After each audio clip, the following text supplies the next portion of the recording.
The story teller. Friends, हमारी आज की कहानी है ईश्वर का न्याय। आगे बढ़ने से पहले जिसने अब तक हमारे चैनल को सब्सक्राइब नहीं किया है वो जल्दी से हमारे चैनल को सब्सक्राइब करें। नई नोटिफिकेशन को सबसे पहले पाने के लिए बेल आइकन प्रेस करना ना भूलें। और अगर आपको हमारा ये वीडियो पसंद आए तो इसे ज्यादा से ज्यादा लाइक और शेयर जरूर करें। एक रोज रास्ते में एक महात्मा अपने शिष्य के साथ भ्रमण पर निकले। गुरुजी को ज्यादा इधर उधर की बातें करना पसंद नहीं था। कम बोलना और शांति पूर्वक अपना कर्म करना ही गुरु को प्रिय था। परंतु शिष्य बहुत चपल था। उसे हमेशा इधर उधर की बातें ही सूझती। उसे दूसरों की बातों में बड़ा ही आनंद आता था। चलते हुए जब वो तालाब से होकर गुजर रहे थे तो उन्होंने देखा कि एक धीवर नदी में जाल डाले हुए है। धीवर अर्थात मछुआरा।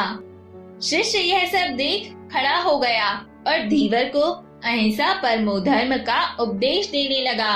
लेकिन धीवर कहाँ समझने वाला था। पहले उसने टाल मटोल करनी चाहिए और बात जब बहुत बढ़ गई तो शिष्य और धीवर के बीच झगड़ा शुरू हो गया। इस बीच गुरुजी उनसे बहुत आगे बढ़ गए थे। यह झगड़ा देख वे वापस लौटे और शिष्य को अपने साथ चलने को कहा एवं शिष्य को पकड़कर ले चले। गुरुजी ने अपने शिष्य से कहा, बेटा, हम जैसे साधुओं का काम सिर्फ समझाना है, लेकिन ईश्वर ने हमें दंड देने के लिए धरती पर नहीं भेजा है। शिष्य ने पूछा, महाराज को ना तो बहुत से दंडों के बारे में पता है और ना ही हमारे राज्य के राजा बहुतों को दंड देते हैं, तो आखिर इसको दंड कौन देगा। शिष्य की इस बात का जवाब देते हुए गुरुजी ने कहा, बेटा, तुम निश्चिंत रहो। इसे भी दंड देने वाली एक अलौकिक शक्ति इस दुनिया में मौजूद है, जिसकी पहुंच सभी जगह है। ईश्वर की दृष्टि सब तरफ है और वो सब जगह पहुंच जाते हैं। इसलिए अभी तुम चलो। इस झगड़े में पड़ना गलत होगा, इसलिए इस झगड़े से दूर रहो। शिष्य गुरुजी की बात सुनकर संतुष्ट हो गया और उनके साथ चल दिया।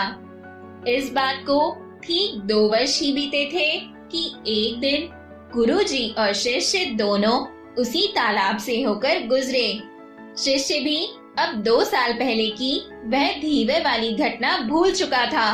उन्होंने उसी तालाब के पास देखा कि एक घायल सांप बहुत कष्ट में था।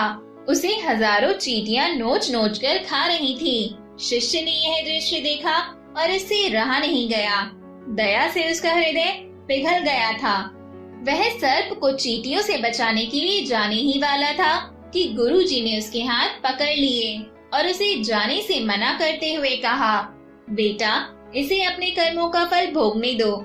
यदि अभी तुमने इसे रोकना चाहा तो इस बेचारे को फिर से दूसरे जन्म में यह दुख भोगने होंगे, क्योंकि कर्म का फल अवश्य ही भोगना पड़ता है। शिष्य ने गुरुजी से पूछा, गुरुजी, इसने कौन सा कर्म किया है जो इस दुर्दशा में यह फंसा है। गुरु महाराज बोले, यह वही धीवर है जिसे तुम इसी स्थान पर मछली न मारने का उपदेश दे रहे थे और वह तुम्हारे साथ लड़ने के लिए आग बबूला हुआ जा रहा था।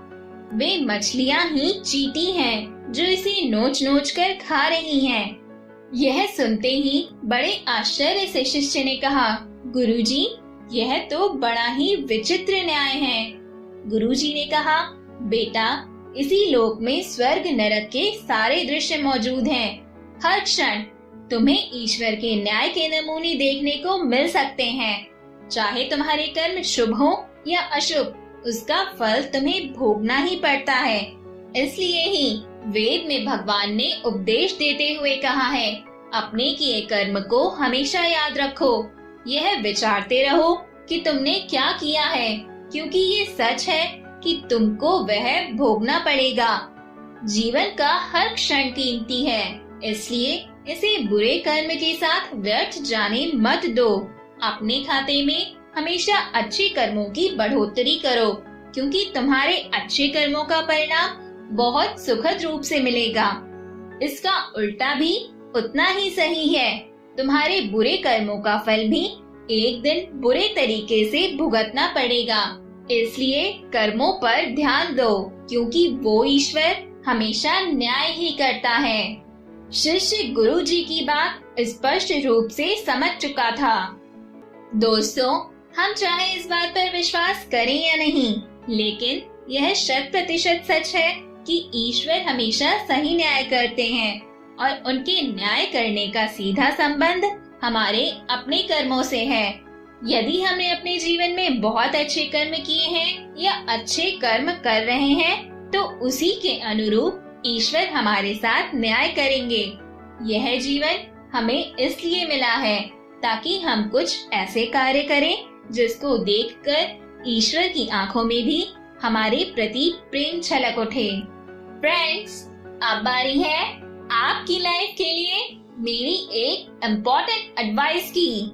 किसी भी बात पर जरूरत से ज्यादा सोचना हमारी तरक्की में भी बाधक होता है। हम दुनिया के पहले ऐसे इंसान नहीं हैं जो किसी कठिनाई से जूझ रहे हैं और ना ही आखिरी इंसान हैं। सबसे जरूरी बात यह है कि हम अपने संघर्षों में अकेले नहीं हैं। हम अपनी चुनौतियों से पार पाने की क्षमता रखते हैं। अपने दिल में दुखों और चिंताओं का बोझ जमा ना करें और खुश होकर मेरे साथ एंजॉय करते रहें मेरी इंटरेस्टिंग ऑडियो टेल्स। हम सब फिर मिलेंगे नेक्स्ट वीडियो में एक नई कहानी के साथ। और फ्रेंड्स, जाने से पहले please do like, comments, share and subscribe. Thank you.